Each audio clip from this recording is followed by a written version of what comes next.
Yaka mtu niliona kakona stress. Kulala lake imani, kwani mtu hawezi kunyonga kwa amani? Atendilalo lake, kulala kwani kuna nyuki hapo ndizo nalala, kulala ni kulala na hizo. Sieti mimi eti sitaki usinyonge kwa nini kwa amani. Fanya haraka. Hata ni furaha kwangu. Hizo unajua ukisinyonga hizo ni baraka. Wewe ukikufa mimi napata baraka. Yes. Kwa sababu sasa nimekwestimate hiyo sati. Yes ni dhate. Kofia shilingi 10, hiyo trouser 70 viatu hizo ni 70. Wiki ni 40,000. So ndio I am lazy. Sasa ndugu zangu siati mimi nakasirika ukisinyonga. Fanya haraka. Hakuna haja ya maisha. Sema mimi ananibadilika kia Mungu. Karibu mimi nikufa nikiwa masikini.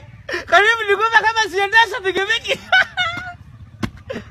Si ufanye haraka ndugu zangu. Kwani umesubaa? Ndu pasta. You know.